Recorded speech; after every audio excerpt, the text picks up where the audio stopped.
Hi, hello, welcome. This is Chaos and Cats.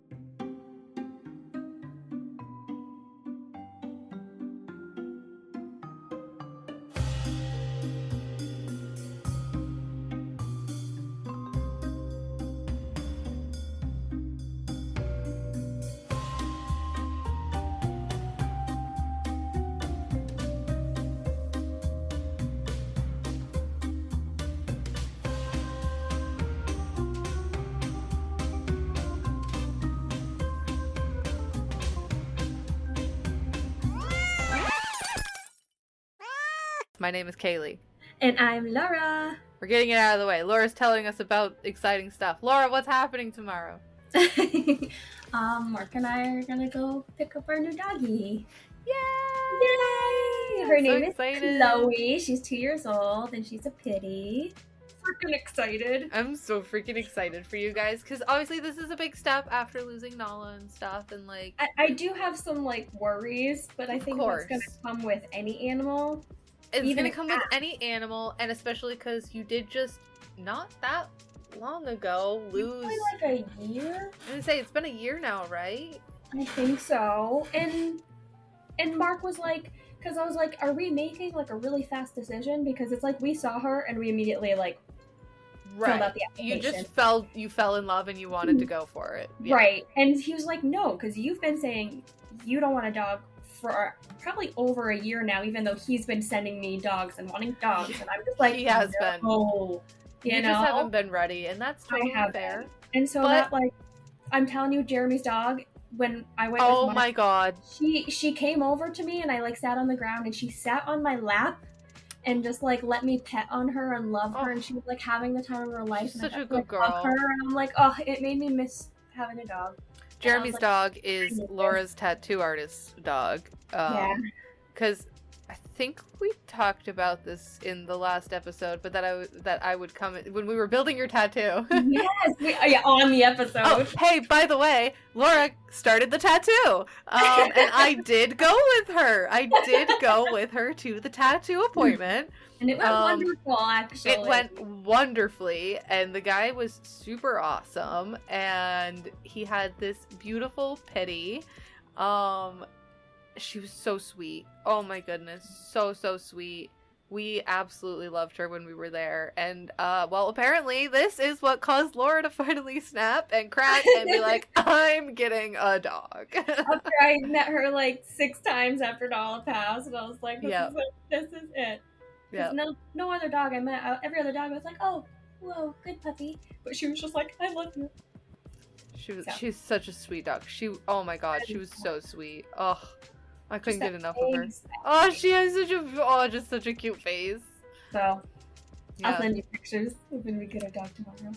Oh, I can't wait to see the pictures. Oh, I'm so excited. I am so pumped. We have a lot of work to do today after we're done recording to get this shit going. Mm-hmm. So, it'll be a day, but I'm excited. Yeah, you know what? It's gonna be a day, but it's gonna be fun. It's gonna be good when it's all said and done. Yeah, it's gonna be a lot of work, especially adjusting everybody to the new family member, but it's gonna be good. It'll be good. So Chaos and Cats has a dog again. That is to be true. fair. To be fair, you guys we still had when we started. Did you still have Nala? No. Yeah, you had. Yeah, I was gonna say she was already gone when we started this one. So you guys did not have the pleasure of knowing about lovely Nala. But Chaos and Cats has a dog. Yeah. We're not changing the name. It's Chaos and Cats. It's not Chaos and Cats and a dog. No. It's Chaos and Cats. We are cat moms through and through. Don't worry, we're not suddenly adding anything. But there is a dog. I did really want another cat. Don't get me wrong, but Mark. I also want another cat, but Nick also isn't for it. So we need a bigger space, and I get that. I've agreed. Wait. Yeah. Doesn't mean I'm not bitter about it. I get it. I still want another cat. It's okay. It's okay though. And yes, folks, he's right next to me, so he can hear all of this. Well, all of what I'm saying, not what Laura's saying, because I've got headphones on, but whatever. He knows how I feel. He knows that I want a cat really badly, but of course. He knows that I have agreed to wait, but I'm doing it begrudgingly, so.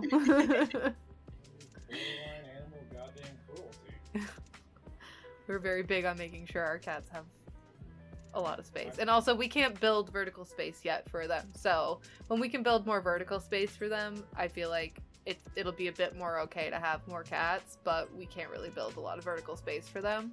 So until we can do that, we gotta be mindful of our space with our cats and stuff. Yeah, I think that was a main priority for Mark as well. Yeah. If we want more cats, we need to be able to build more space and be able to make sure that they can all have their space from each other and together and stuff like that. Like, be able to run, be able to go and get that energy out, and like they can do that right now, but it still feels like they're very limited because we can't let them go up as much as they would love to. So yeah, I think once we get our basement finished, I personally want to put a lot and that'll be a fantastic idea to make it more cat friendly down there, where they can go and like you can have runners along the walls and stuff. And like so I think that'll be so cute. And that'll be really awesome for them. But yeah, like until that time comes, like it makes sense, no more cats until we can make sure that we can enrich all of the cats. Because that's very big for us, is making sure that our cats have their enrichment without us, because we're not always able to provide that play and enrichment. So we need to make sure we have the space and the resources to provide that enrichment for our cats, because there's no such thing as a bad cat. A bad cat is a bored cat. Mm-hmm. A bad cat is a cat that is understimulated and needs attention, play, just to get energy out, and they're clearly not being provided that. Exactly. And that's we were just talking about the dog about to adopt. Like, she's angsty right now because she's trapped in a metal cage. Like, of course. Yeah, you guys missed that part because we just started talking about it, and then I was like, wait, we gotta get the episode going. But, you know, like, she's been in there for 30 days now in the animal shelter, and they said, you know, she's starting to deteriorate. She's starting to go towards having behavioral issues, and we don't want that. So... Because there are dogs that are in there that are like been there for twice as long and don't have that warning on it. And some dogs handle it. Some dogs can't do it. And I'm just like, I am fine with that. And Mark and I are thinking about putting a fence in so she can just go outside and move around. I was gonna say, you guys could consider doing a fence. You know, like I know you guys have. I know you said you have like a decent sized yard, right? Yeah. And it's in just the backyard, and it would be great. And traffic, and we've already looked into dog training places, and they're like really good prices. Oh yeah, I was gonna say, like, there are some places that have like really good reasonable prices for dog training. Like, of course, like let's do it. So I want her super trained up. Absolutely, she's young enough that you know what, she should be able to pick it up and do it just fine because she's only 2, and that's a great age to really finish up any main like focus training you want her to have, like whatever basics she has, like let's build on that. Absolutely, that's gonna be awesome. I just want more. Nala listened for the most part, but she also told me to go fuck myself a few times. We want a bit more control, or like not really control, but yes, because we need to make sure. We need to make sure she's safe, you're safe, and other dogs and people are safe. Because even if she's not mean towards other dogs, you never know how another dog is going to react. So you need to make sure your dog is going to listen and come to you when there is a dangerous situation possibly happening. Absolutely. And I want her to be good with other dogs and be super socialized, which it did say in her bio that she is. But I want to be able to bring her to a dog park and actually let her run around with the other dogs. Last time I had to bring Nala to like an empty fence part of it, so she could play next to the dogs with a fence in between, because otherwise there was a possibility she'd freak out, and not in a good way. Yeah, and also because she is a pitty, you want to make sure for her safety, because of others, that she is well trained and that you can prove that without a shadow of a doubt of no, my dog is not a problem because my dog is very well trained and she listens, and she's, like, to protect her, because other people sadly are really shitty towards her breed. So it's better for her if she is well fucking trained. It really is, especially since, like, we even had to get, like, pit bull insurance for a house in order to even have a pit bull. Yep. Which is insane. Yep. And it's such a sad thing, because this isn't the only breed this has happened to. It's happened to definitely not. It's happened to a lot of, like, more aggressive breeds. And I still laugh and think it's so funny that they say it, and then you look at these small little dogs, and they are so aggressive, and they are so mean. But, you can have them around. Damage doesn't mean they're not the aggressive I hate to break it to you, they can do a lot of fucking damage. Absolutely. And that's the thing. It's like they don't want to acknowledge how much damage they can still do. Just because this dog is bigger and can do more, you should still be looking at the behavioral issues, and most of the small dogs are the ones that have behavioral issues. That's true. And it's and that's, I mean, even Jeremy was saying that he's had a lot of rescue dogs and has rescued a lot of dogs, and he used to have two of them at one time, and he said that he'll never go back from adopting pitties because they just have the best. They have a great temperament. Yeah. So I was like, it's exactly what I want too. So excited. I'm excited for you. I'm excited. She's gonna be a cute little girl. I can't wait to meet her. Me too. And I was telling my supervisor about her, and she was like, "Oh, are you want to get her therapy trained so she can come in here and hang out?" And I was like, "Honestly, I have been thinking about it." That would be a really good idea. That'd be a really good idea, because then, you could utilize her at work as well. And that'd be so awesome to be able to bring her to work with you. Exactly. And then the cats also have their space if it's, like, feeling like they're overwhelmed or anything. Yep. You can get the dog out for the day, take her to work, go do some therapy stuff with her. That'd be so awesome. Energy out at least a little bit in, like, a brain way, and then we'd go for, like, walks or something for her body or whatever. And it would just be, like, so cool. It'd be really cool. I love that. Me too. I'm gonna make her learn the bell thing so she can tell me when she needs to use the bathroom. Because then we can use that anywhere. If she goes to a therapy, then I can show her where the bell is, and then anybody can bring her out. It would be so funny is if I watched this video. This dude trained his dog to use the little buttons. I love those. But this one was great. So he taught him to do. I can't remember if it was roll over or if it was like sit something, and the cat learned what the human was doing. So the cat would go over and just repeatedly hit the button, and the dog would just keep doing it and keep doing it turning over. And turning and turning. It was the spinning one. It was the turn one. So just spin, funny. spin, and I fucking love it. I'm like, oh my god, that cat was like, what are you doing? You're listening. Every time the human pushes the button, you're spinning. And then he's just like, let me try this out. And he just hits the button, and the dog does a spin. And he's like, yeah, I have the power now. Just fuck yeah. It was so fucking cute. Ollie's sitting there like, you stupid fucking dog. Alright, so I have a cat fact for you guys, because I was sitting here like, we gotta do a cat fact. So here's one. Cats spend 30 to 50% of their awake hours grooming themselves. How many? 30 to 50% of their awake hours.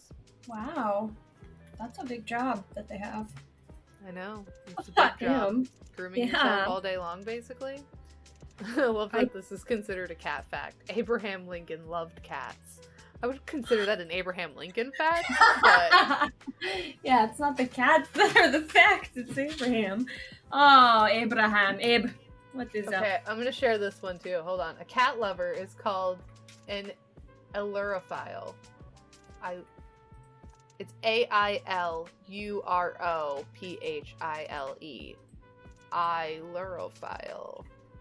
Ailurophile. Why are they called that? I don't know, that's the term for cat lovers. Oh, that's quite a word. We're ailurophiles. It sounds like I'm doing something illegal. I know, right? Sounds like I'm doing something illegal. That's so funny. That's so fucking funny. Well, Laura, we've kind of partially checked in with you. Anything else going on? You want to tell us about? No, I don't think so, honestly. Cool. How about you? What's going on with you? We just had to replace our fucking TV. Because our TV, we were using it, and something fucking happened, and it went like this yellowy green, liney shit, and like when we would turn it off, it would take a while for like the picture to disappear, and it like comes and goes, so we finally gave in, and we were like, alright, I guess it's time to finally get a new TV. We've had it for a few years. We've had it for like 5 or 6 years. That's pretty solid, though. Give or take. And we did buy it used, but he said he barely used it, so... So he found a pretty good deal for a TV, so he went and bought one that was a little bigger. He had a 70-inch, he went and got a 75-inch. So we had to replace our TV, but other than that... It's like kind of a bummer, kind of exciting.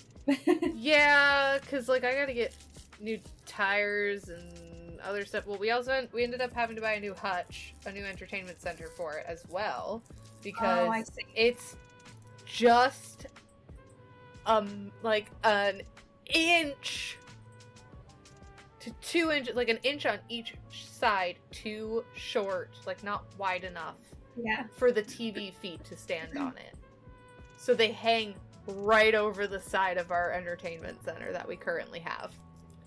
So it's not very stable. That's hilarious. So we have it pushed back against the wall as much as possible, and then I ordered a new entertainment center for us, because he was like, well, the one in the bedroom's like long enough, we could do that, but it's like really short, and it's just, I'm thinking like, it's gonna be such a pain to have to clear that one, move it out here, clear this one, move it in there. I don't want to move that one in there. I'm like, I don't want to do that. So I was like, you know what? I'm just gonna finally order us a new one. I've been wanting a new one. I've been wanting to replace the one that we have out there. So fuck it. I'll just order us a new one. I'm just gonna do it. Ordered a new one. It'll be here by the end of the week. I'm like, we just need it to not fall over for like a week. So we made sure the cats couldn't get behind it, because if someone were to be behind it, it would push forward. So we just need to keep them from getting behind it. And he does have a warranty on it, so we'll be okay if something happens. But I don't want to have to use the warranty already. No. So yeah. Other than that, though, not much. Just had to replace our TV. Huh? Just been doing your thing? Yeah, basically. Summer is here, and I'm over it already. Aw, how come? Do you know where I live? In one of the most touristy fucking towns goddamn imaginable? Yeah. I live in one of the, like, touristy fucking parts of Maine. I just forget about that, because I am... Must be nice! Must be nice to forget about that. The only thing we occasionally get is, like, leaf peepers, and even around here it's not that bad. I'm sure it's crazy where you are. There's so many out-of-staters. Literally, I was telling Nick this. The other day, there was someone from Florida. We were at an intersection, and we're at the light. There was a left turn light and a straight. The straight you could not go through because they had the road closed off to go straight, because they were doing something construction-y over there. And there's a truck in front of me, and then me, and just driving along we start to take our left turn. Well, Florida decides they're gonna take the left turn and come up on my right, cut me off and get in front of me, and I'm like, are you fucking kidding me right now? Like, first, you're lucky there was nobody parked there, because you would have smashed right into their goddamn car, and you're lucky I fucking noticed you. I was just so mad. That's my worry for driving in places I don't know, because I'm going to make stupid shit choices like that, and I will No. But here's the thing, is she could have gone right and looped back around, But she chose to instead, because she couldn't go straight now, she chose to cut me off and go left when she couldn't, because there was not a second lane for going left with me in the right lane. Like, she was not supposed to do it. And she just decided, well, I can't go left here, or I can't go straight through here, so I'm gonna go left and cut this person off, and then go right, so I can get over to where I want to go. I was so fucking mad. I was like, get out of my fucking state, you stupid... I'm not gonna say the words that I was saying then, because I was... Oh my god. So, Laura, shall we get into topics for today? That sounds like a plan to me. Do you want to go first? I don't remember who went first last time. It's been a while since we've done a main episode. So, do you want to go scissors? First? Oh, okay. Alright. Alright. Rock, paper, scissors, shoot! I can't even... Okay, I was like, I can't even see your fingers. Can you tell we're bisexual? We're just both go for scissors right away. Alright. Rock, paper, scissors, shoot!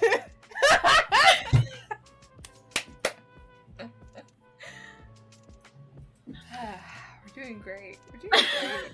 So, I can go first? Sure.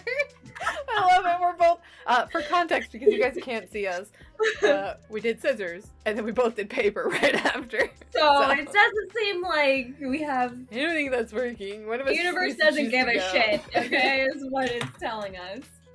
Oh, gosh. That's so funny. Alright, Laura's going first.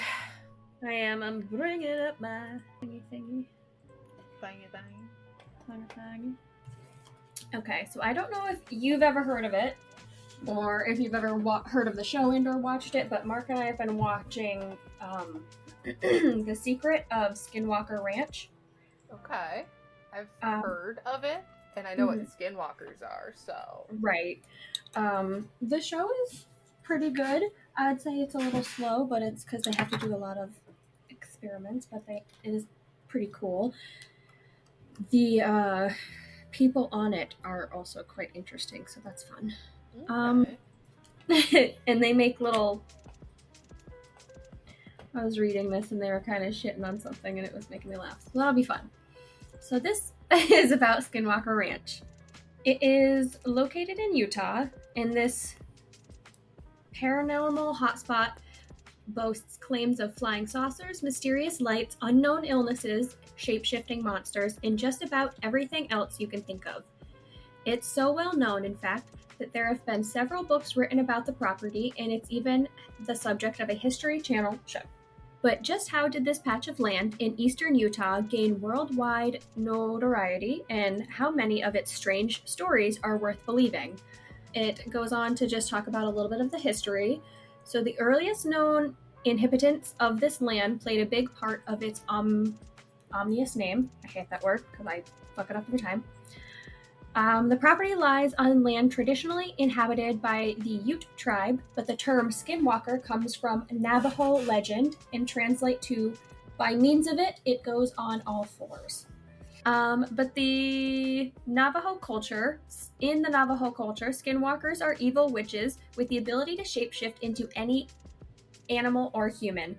The Skinwalker legend is not well understood outside of Navajo culture, but what little is known about it by outsiders is enough to inspire scary stories of all varieties. One such story involves the Ute tribe. The legend goes that during a time of hostility between the Utes and Navajo, members of the Navajo decided to unleash skinwalkers upon their enemies, and those skinwalkers still stalk the land today. Rough. The idea to piss off someone so much that they unleash skinwalkers onto you, knowing that they're going to continue to roam the land after forever. The fuck did you do? Yeah, it's crazy. Continue, I want to go there. Sorry, I was just like, wow. I know. Because wow, you really pissed that tribe off. Yeah. Oof. But the idea of shape-shifting witches in the present day at Skinwalker Ranch might be hard for some to believe, but not for the Sherman family, who purchased the ranch in 1994 with the intention of settling down and relaxing in their new country home. Oh, you didn't get that. No. If that sounds like the beginning of a horror movie, it's for good reason. The Shermans experienced a lot of spooky goings-on during their time at the ranch, most notably with something matching the description of a skinwalker. One night, Terry Sherman heard a noise outside and was startled to see a wolf in his yard, one much larger than any he had ever seen. Terry grabbed his gun from inside and shot the wolf several times, but his bullets appeared to do no damage whatsoever. Although the wolf did take off eventually, its tracks disappeared entirely as Terry chased it as if it had simply vanished into thin air. Could it have been an ancient skinwalker that scared them that night? One thing's for certain, it was far from the only scare that the Shermans got during their time there. During their years at the ranch, they reported seeing various kinds of flashing lights and mysterious objects in the sky, strange circles in the fields, mysterious voices floating overhead, and countless cattle mutilations. Harley. Unlike those families in horror movies, the Shermans decided to dump the property before it was too late. They sold the ranch in 1996, just 2 years after they had bought it. Fair. And who, for real, they were like, we've seen this before, we're out, we're not dealing with this. But who would be stupid enough to buy a haunted ranch? Someone with a lot of money who's into that kind of thing, of course. I was literally going to say some rich person who's into creepy shit. That's exactly. who's going to buy that. Fuck yeah. And boy, was Robert Bigelow into that kind of thing. Just a year earlier, in 1995, he had founded the National Institute for Discovery Science to fund research on UFOs and the paranormal. The Shermans' Nightmare Ranch was Bigelow's playground, and in 1996, the eccentric millionaire bought Skinwalker Ranch and made it a research hub. Bigelow just makes me think of the word gigolo. I think of bungalow. I keep wanting to say bungalow. Okay. Yeah. Bungalow, yeah. Our minds are in two very different places right now. Very different. Two very different places right now. What are we gonna do? I'm thinking of bungalows. I'm thinking of gigolos. It's fine. It's fine. You know, kind of adds up. But, of course, one of the main points that skeptics will make about Skinwalker is that most of the evidence for paranormal activity on the ranch comes from the Shermans, who sold the ranch to a millionaire known for his interest in UFO research. Could they have faked cow mutilations and invented tales of wolfmen to entice Bigelow or another buyer? It's an interesting theory. However, the Shermans didn't exactly milk Bigelow for all he was worth. They sold the ranch for around $200,000, which was an average price for a home in that day, and certainly a low one for a 500-acre ranch. Their behavior seems less in line with people trying to turn a profit and more like folks who are trying to get the heck out of Dodge. So what did Bigelow and his scientists find? Well, if they found any definitive world-changing evidence of UFOs or alien life, they kept it to themselves. What they did find, that we know of, was much of the same as the Shermans. Researchers have shared stories of mysterious creatures with otherworldly eyes that shone through the dark. They also found cattle mutilations, including one that occurred in broad daylight, less than an hour after they had seen the cow alive and healthy. This was also noteworthy because there was a complete lack of blood surrounding the cow, even though it had been almost completely disemboweled. Which is crazy to think about. Wow. Yeah, that's... Oof. Yeah, the people on the show that I'm watching, which they'll talk about here as well, say that, that the people before them really did kind of like lock away all the research on this that they did.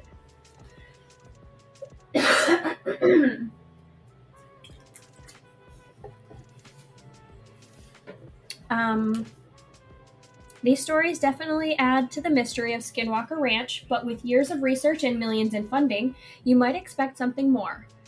Well, their lack of evidence could serve as evidence itself. Sorry. On many occasions, their expensive audio and visual equipment failed to capture what several eyewitnesses had clearly seen, from large mysterious animals to flying orbs in the sky. They disbanded in 2004, but maintained ownership of the property until 2016, when Skinwalker Ranch finally did change hands. It was passed off to a group that would experience a lot of the same anomalies and frustrations as the previous owners. So in 2016, Bigelow sold the ranch to a buyer who wished to remain anonymous for a whopping 4 years. Boo. Boo. Brandon Fugel, a Utah real estate mogul, announced in 2020 that he was the mysterious owner and that the History Channel would be recording a reality TV show on the property titled The Secret of Skinwalker Ranch. Now, I don't take back my boo. No, Brandon. I know he came out, but I keep my boo for buying it anonymously, loser. Gosh. But Brandon Fugel, I mean, all the characters on this show obviously are themselves. Mm-hmm. And they're a fun bunch. They're an interesting bunch. And Brandon Fugel himself, kind of weird. I fucking bet. You kind of have to be the one to willingly buy Skinwalker Ranch for that much fucking money, and then you're like, yo, let's record a show on it. He acts like he's a spy. Like, it's real fucking kind of weird. Okay. To each their own. And you'll get into more of that, because there's characters on... Okay, hold on. It's a good show, but it's funny, too, which makes it good. Honestly. I'm definitely willing to check it out. I'm into spooky shit. Yeah, you are. But the show portrays Fugel's attempts to bring scientific approaches to the mysteries surrounding the ranch. Surrounded by a team of experts in a range of scientific disciplines, as well as a guy named Dragon, Fugel seeks answers to the questions that he and countless others have asked over the years. If it sounds like a lot like the other previous owners, that's because it is. Reality TV wasn't as popular as 1996. They're just, I hate when fucking they put little jokes in there. Get out of here. Because their jokes aren't good. But like so many investigators before them, the current occupants of Skinwalker Ranch have found more questions than answers. Like, why does electronic equipment seem to malfunction on the ranch? Why have so many occupants reported unexplained illnesses? Why does the indescribable feeling of strangeness they feel on the ranch seem to follow them home? Why is there a grown man named Dragon? Did he give himself that nickname? Does he make friends call him Dragon all the time? The research for answers continues. And I just think it's so funny because especially the owner, Brandon Fugel or whatever, I'm telling you, he says it like he's a spy. I love it. Because Dragon is their security person. Okay. And just like, what the fuck? It just cracks me up. Fan-fucking-tastic. It's so funny. I can't wait to experience this show. It's so funny. And I just love it that they're giving him shit. I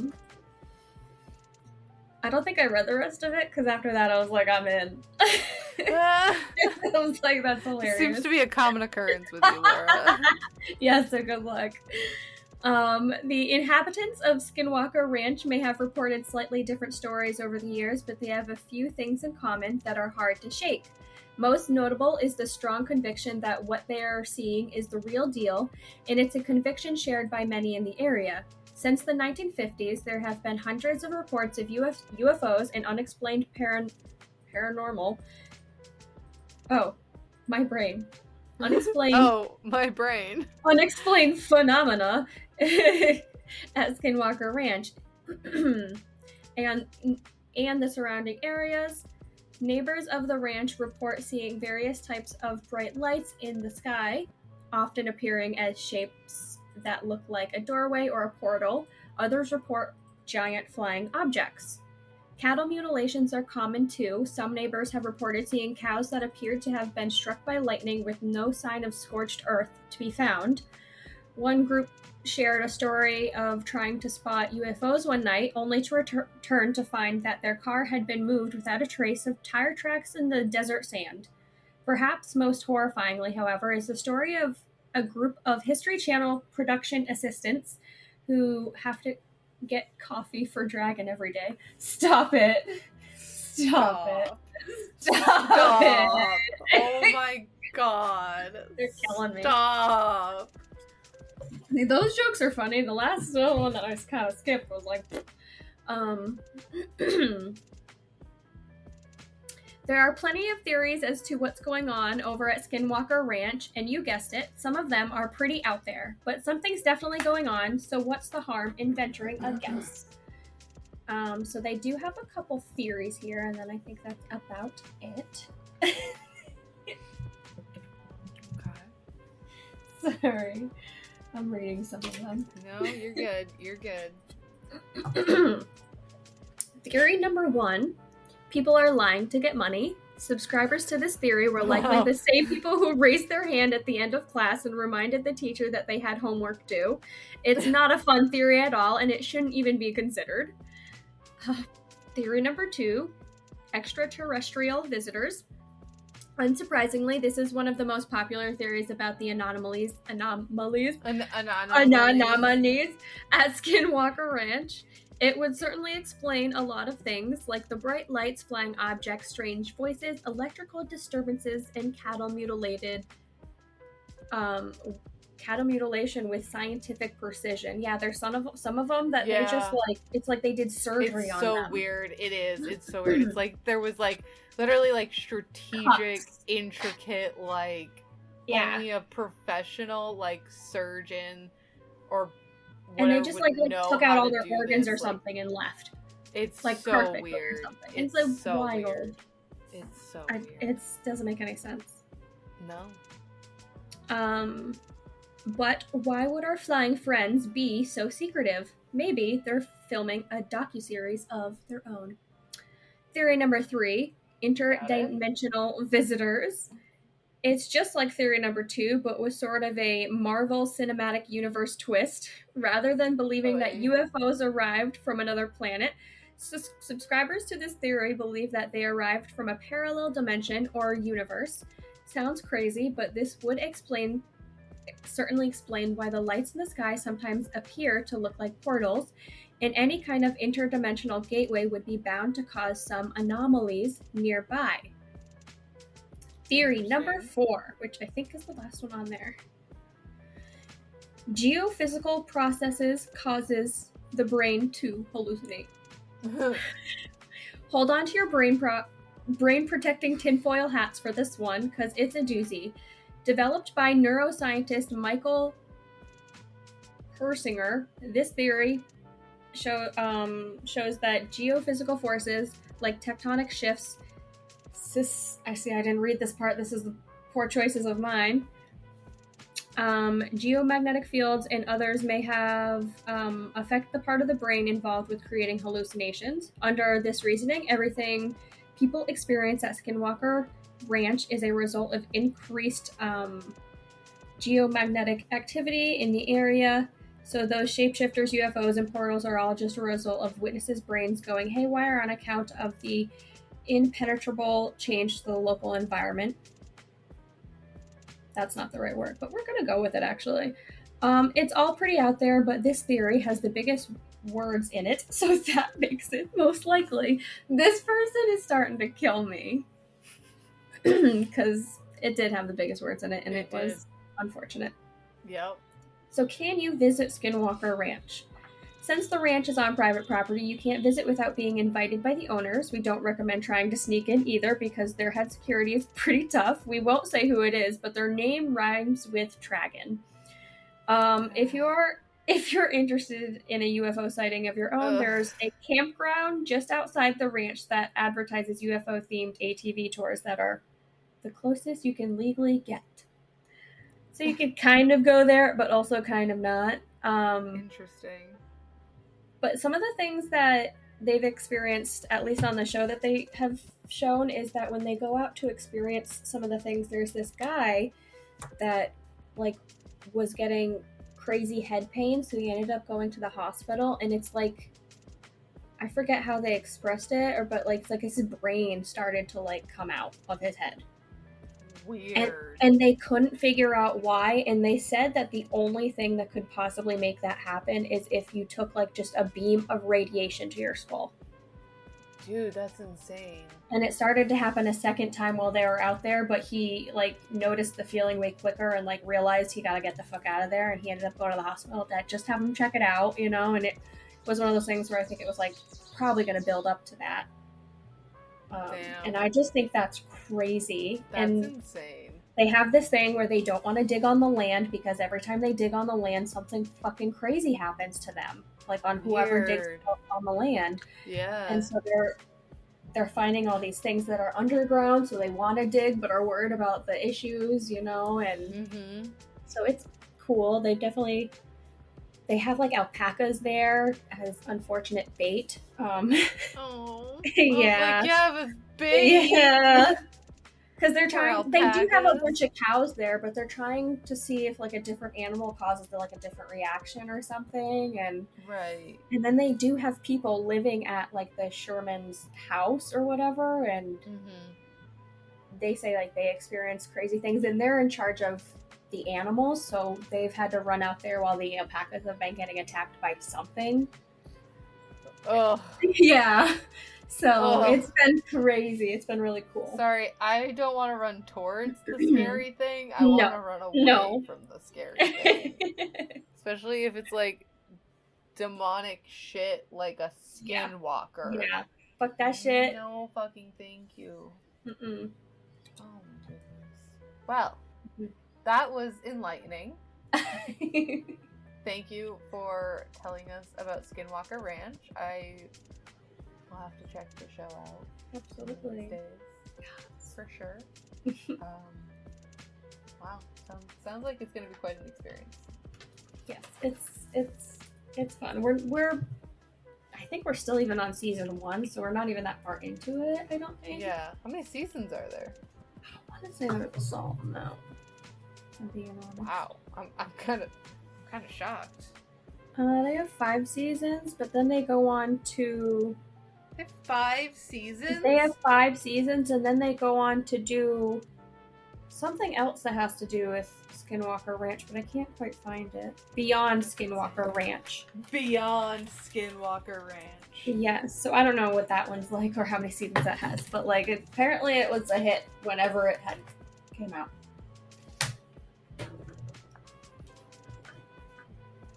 You good? Yeah, that was my husband. Yeah, the mirror from our closet is in here.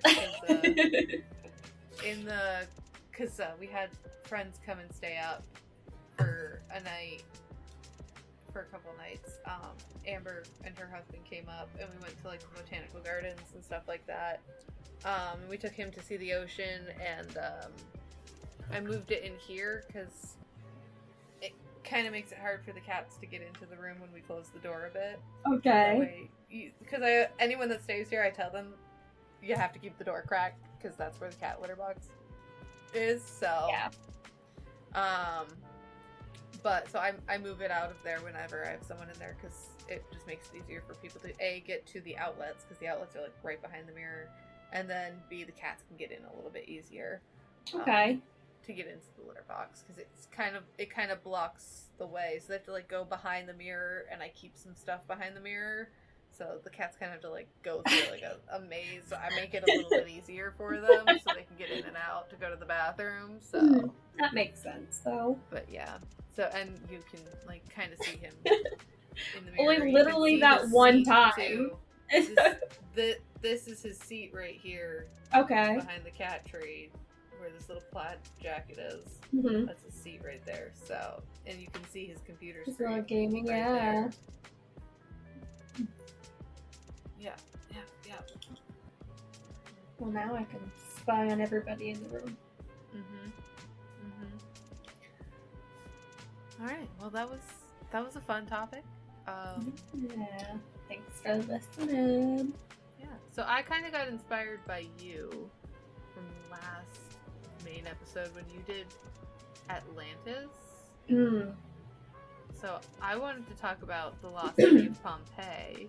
Ooh. Because that's a fun one, and I feel like most people know about Pompeii, but not really. Like, I know, like, of it, but I don't know, like, too many details. Right. So I figured we'd look at some shit about Pompeii. I have a couple articles here that one that I'm gonna read, which is the National Geographic one. It's Kids National Geographic, but you know what? It still works. It still works. So we're gonna read this little article, and then we'll read a couple other things. I found this, like, 5 unusual facts thing that we'll read. It'll be a grand old time. I'm excited to learn more, for sure.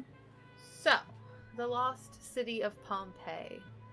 A deafening boom roars through Pompeii's crowded marketplace. The ground shakes violently, throwing midday shoppers off balance and toppling stands of fish and meat. People scream and point towards Mount Vesuvius, a massive volcano that rises above them. Nearly 2,000 years ago, Pompeii was a bustling city located in what is now southern Italy.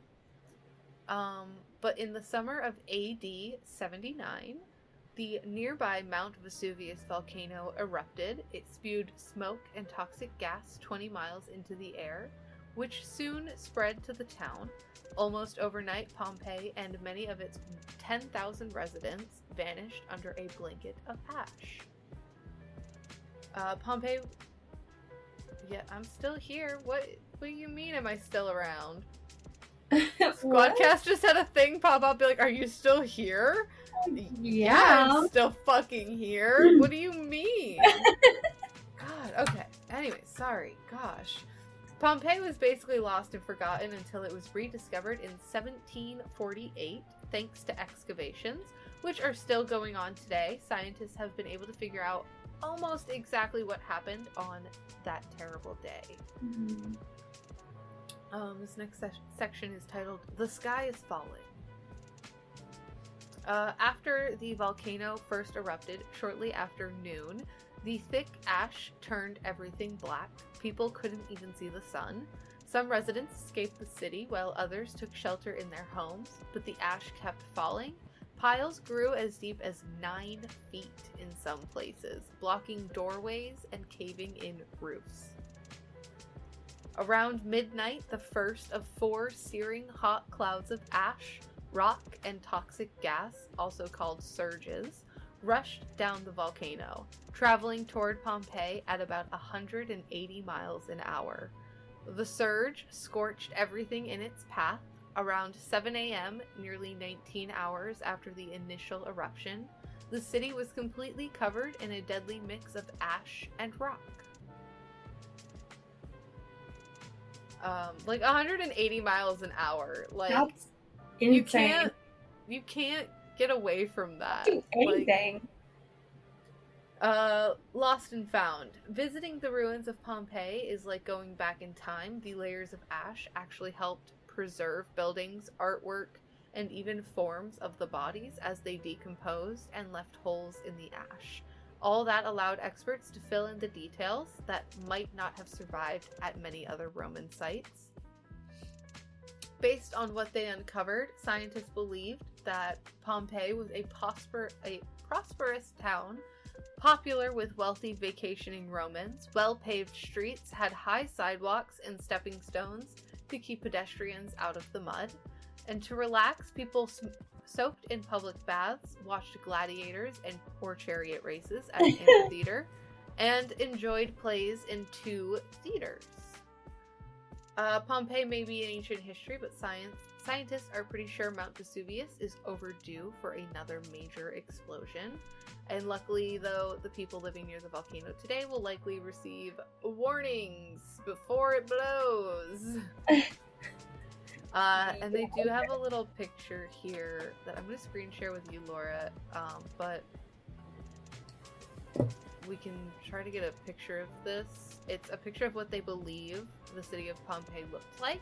Okay. It's going to be the picture on the left, and on the right is basically what it looks like now around the area. So on the left, you have what they believe the city of Pompeii may have looked like at the time. Mm-hmm. And then you have over here on the right, what it looks like today. Looked a little bit prettier then, not gonna lie. For sure. They have, I love how they like kind of made little courtyards in every little spot, so you have some land. Yeah, exactly. So that's that one. So I found another little article.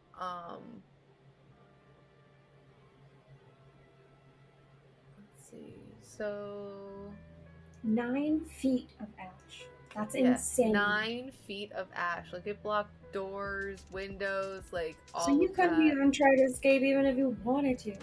And at 7 a.m., who the fuck's up? So it's believed that Vesuvius has erupted more than 50 times in recorded history. However, the volcanic event of 79, they say 79 CE, and the other one said 80, 79. I don't fucking know. Figure it out yourself. But that event of Pompeii was the most severe and deadliest one recorded. So did this, like, everyone die? In around 12,000 people lived in Pompeii. There they could visit cafes, shops, bathhouses, and even large arenas. Many Roman citizens owned houses there. The city also had upcoming elections. Graffiti and political slogans also appeared on many of the area's buildings and common places. I thought this one said how many people died. The eruption destroyed nearly everything within 15 miles of the volcano. In Pompeii alone, 2,000 people lost their lives. Thousands more died in the surrounding area.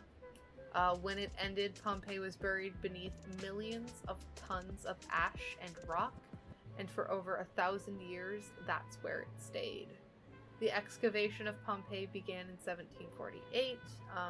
As explorers unearthed the city, they realized how much of it was well preserved, protected by the very ash that destroyed it. The city seemed frozen in time. Most of its buildings were still standing, several with messages from political campaigns and other graffiti. Everyday objects like pottery and even some food were also preserved. Wow. Today, archaeologists continue to uncover the ruins of Pompeii. However, they face the challenge of protecting the city's remains as they find them. Natural disasters, weather events, and flocks of tourists can all threaten the site. However, protective measures had made a big difference in recent years. Today, about a third of Pompeii is still underground. The portion of the city that has been unearthed is closely guarded, but open to visitors. In 1997, the city was named a UNESCO World Heritage Site, granted an even more protection. So mere miles away, Mount Vesuvius also remains. It has erupted several dozen times since 79 CE and could once again bury Pompeii. Oh, then they say, could it once again bury Pompeii in ash and rock? Only time will tell. Could you imagine living there knowing that happened? No! I would not live there! No. Oh my god! Are you kidding me? Oh my god. So they did in Pompeii, they have taken casts of a lot of the bodies that they found, and they do have them on display at some museums and stuff, so you can like go and see some of the casts of these bodies that they found, and they're really interesting, really creepy, especially because you've got babies, you've got parents, you've got like, and they're just curled up in these positions, just like in the fetal position, and just, it's so crazy. Waiting to die, basically. Literally just waiting to die and being suffocated by, like, the ash and smoke and rock and stuff. Just fucking insane. So I found this random little site. It's PompeiiTours.it. It's Sightseeing Tours Italy. Some little fun facts. It's 5 unusual facts you might not know about Pompeii. So, they had no word for volcano. The story of Pompeii's demise becomes even more tragic after historians discovered that Pompeii citizens had no knowledge of what the nearby Vesuvius actually was. Having no knowledge of any volcanoes, the city merely thought it was a large mountain. The actual word volcano wasn't invented until the 1610s, with the word derived from Vulcan, the Roman god of fire. Even the same attributes of the Greek Hephaestus, the god of fire, and blacksmiths, Vulcan worship was very ancient. Not only a god of fire, but also of masculine fertility, who could make the harvest productive, as well as manufacture metal and art. The Romans also relied on fire to bake basic goods such as bread, and so Vulcan also became the patron of ovens and baked produce. Fearing the destructive powers of the fire of the Romans, dedicated a whole day to the Vulcan, called Vulcanalia, a festival held annually on the 23rd of August, where people would throw small fish into the fire as sacrifices. It is ironic that the Pompeians worshipped a god who in their eyes destroyed them. Of course, nowadays we have no such belief in Vulcan, with volcano eruptions being a part of nature, but it is sad to think that people of Pompeii had no comfort in that thought, more likely believing they had upset the gods and were now being punished. Which does make it a little bit darker to think about the fact that, like, for them, they didn't know this was a natural occurrence in the world. Like, to them, that must have felt like we did something wrong and we of the wrath of God. Like, we fucked up. Like, we are being punished for something that we did and we don't know what it was. Like that's so fucking sad to think about. It is, but also they were able to live their lives at least for a while without even knowing they were at danger of potential death. Very true. That would stress me out every day. Apparently, the citizens had great teeth. That's the next fact. Wow.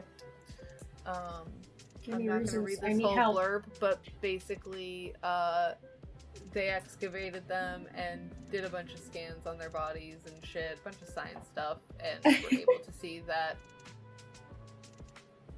their teeth were, they noted that apart from a few cavities probably due to a lack of dental care and know-how, the ancient Pompeians had a really good set of teeth. Scientists have put this down to their diet, which was high in fruits and vegetables and low in sugars, something that we can learn from today, which is very true.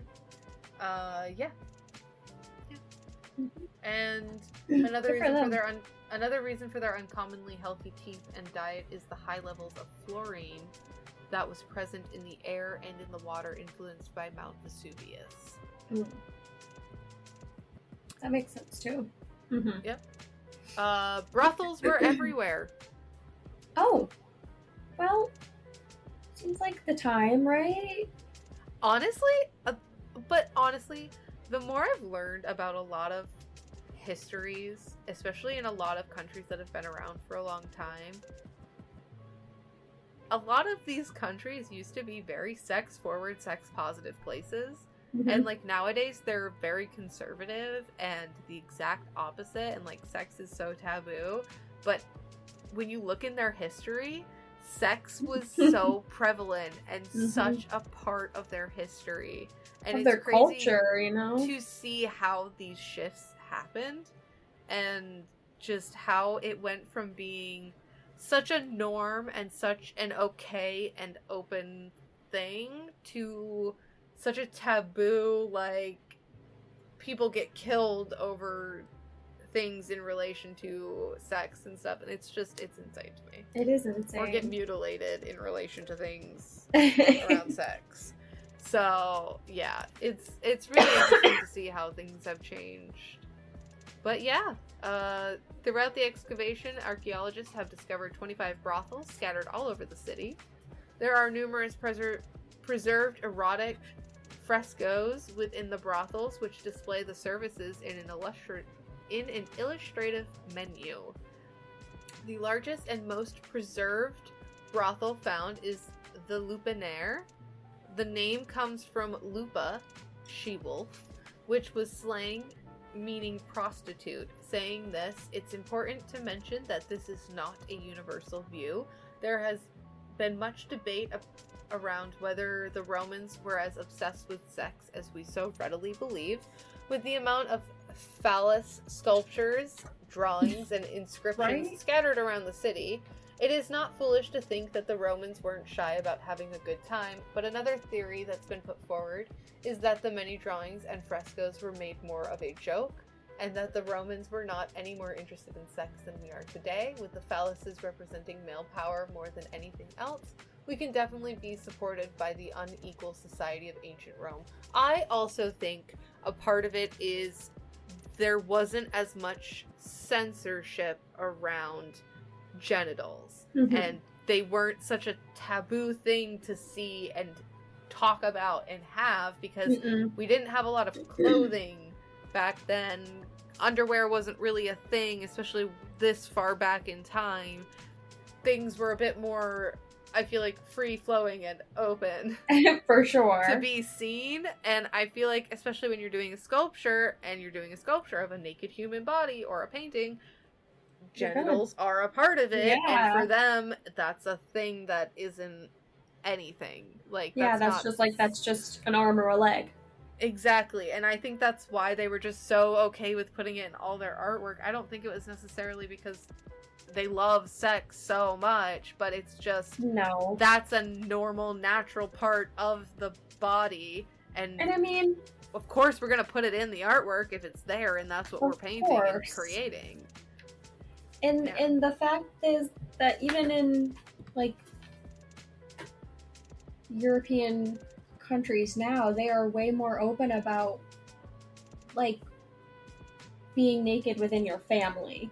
Yeah. Does that mean, you know, like if I'm swimming, we can go swimming naked or whatever. Yeah, exactly. They have less like care about that because it's like it's normal and it's just less taboo, and it is not like that here.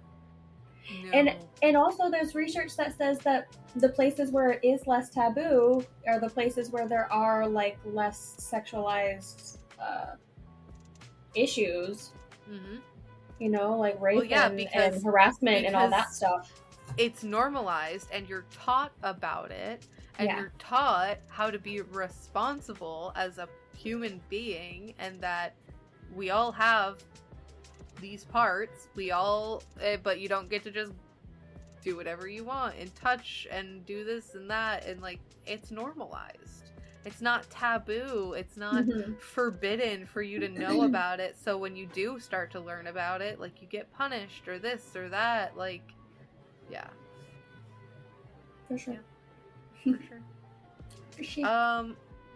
Graffiti was very common is the next one.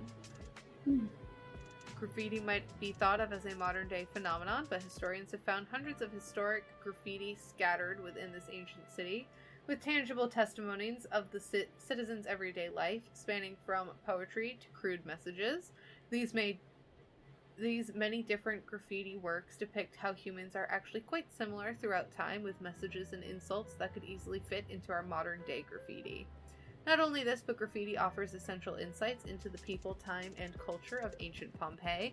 More recently, in 2018, ongoing excavations revealed a new line of graffiti that threw into question the historical date of Vesuvius's eruption. There has for some time been a debate between scholars over whether the eruption occurred during late summer or early autumn time. The graffiti found may have put an end to this August versus October debate, as it reads XVIK Nov in Old Sit.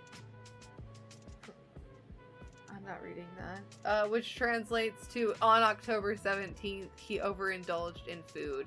Written in charcoal, the nature of the writing suggests it was done just before the eruption of Vesuvius, as charcoal written a long time beforehand would not have lasted as long prior to the destruction of the city. It was originally Greek.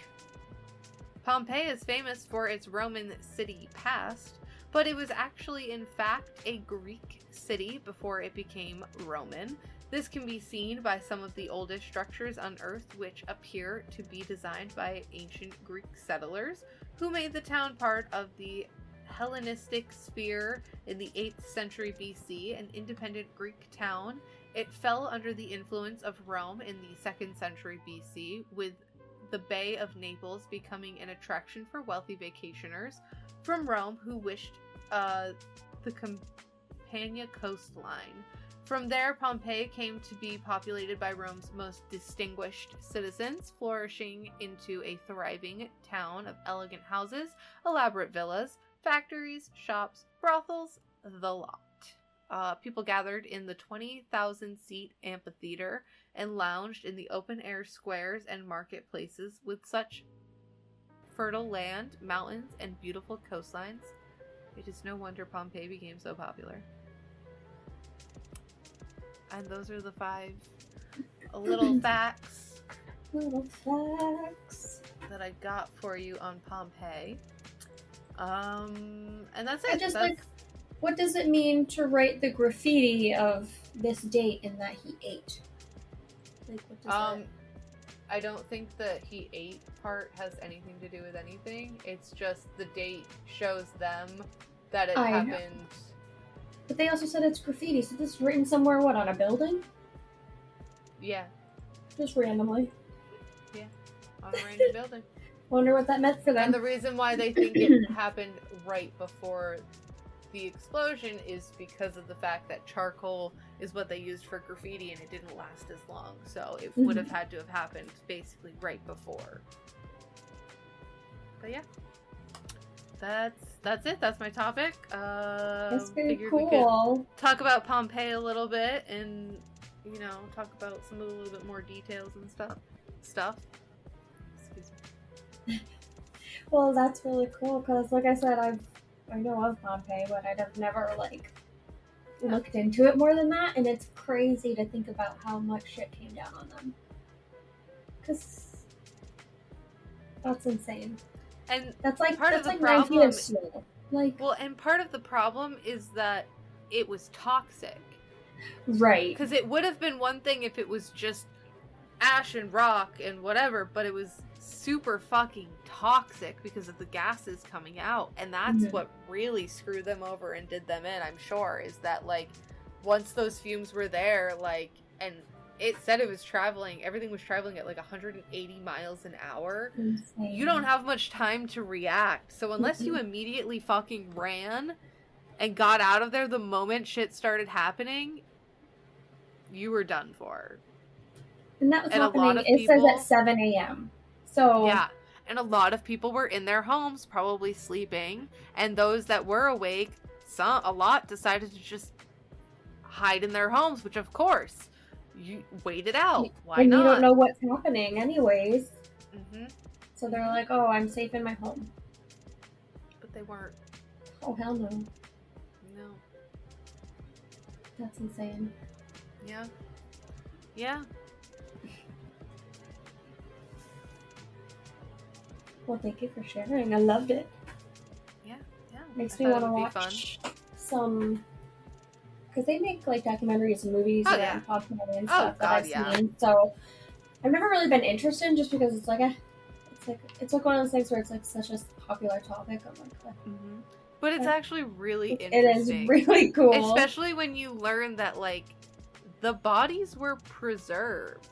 The bodies were still there when we went back thousands of years later and discovered the spot, and we can see the positions these people were laying in. Yeah.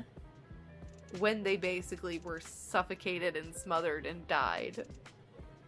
thinking they angered the gods in some way, that they fucked up somehow so badly that they were being punished. Like, or things. Yeah. Yeah. Fucking insane, dude. Absolutely insane. But I think that's it. I think that's where we're gonna call it. Yes, ma'am. Oh, coming in hot.